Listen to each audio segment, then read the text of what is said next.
মনিকা কবিরকে সমর্থন করতে গিয়ে এবার নিজেই তীব্র সমালোচনার ঝড়ে পড়েছেন মডেল ও রাজনীতিবিদ মেঘনা আলম। একটি ভাইরাল ঘটনাকে কেন্দ্র করে সামাজিক যোগাযোগ মাধ্যমে করা তার মন্তব্য এখন নেটিজেনদের ক্ষোভের আগুনে ঘি ঢেলেছে।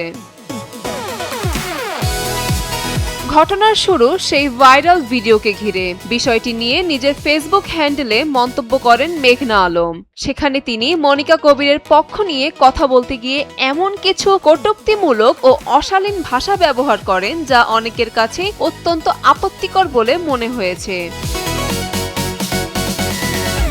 তার পোস্টে দেখা যায় তিনি সাধারণ মানুষকে উদ্দেশ্য করে নানা ধরনের তীর্যক মন্তব্য করেন, এমনকি কথার মধ্যে এমন কিছু শব্দ ব্যবহার করেন যা অনেক নারীদের প্রতি অসম্মানজনক বলে মনে করেছেন। একজন নারীকে সমর্থন করতে গিয়ে তিনি যেন অন্য অনেক নারীকে ছোট করে দেখিয়েছেন, এমন অভিযোগই এখন ঘুরছে সামাজিক যোগাযোগ মাধ্যমে।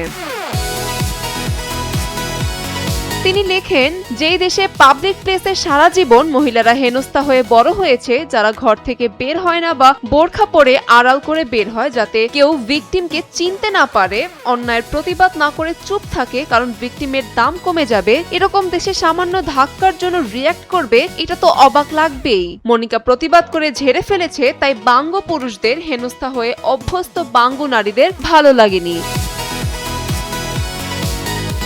এদিকে বিষয়টি সামনে আসার পর থেকেই সোশ্যাল মিডিয়ায় শুরু হয়েছে তীব্র প্রতিক্রিয়া। নেটিজেনদের বড় একটি অংশ বলছেন, এমন পাবলিক ফিগারের কাছ থেকে এমন ভাষা কখনোই গ্রহণযোগ্য নয়। অনেকেই লিখছেন, সমর্থন করতে গিয়ে যদি অন্যদের অপমান করতে হয় তবে সেটি কোনোভাবেই ন্যায়ের পক্ষে কথা বলা নয়। অনেকেই তাকে পাগল হিসেবেও আখ্যা দিচ্ছেন। ফলে যে উদ্দেশ্যে তিনি পোস্ট করেছিলেন সেটি এখন উল্টো তার জন্য বড় বিতর্কের কারণ হয়ে দাঁড়িয়েছে।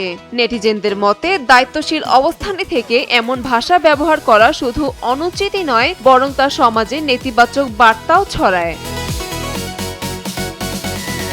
সব মিলিয়ে মনিকা কবিরের ঘটনাকে কেন্দ্র করে করা সেই পোস্ট এখন মেঘনা আলমকে তীব্র সমালোচনার মুখে দাঁড় করিয়ে দিয়েছে। তাসনিয়া জেবা, এনপিবি।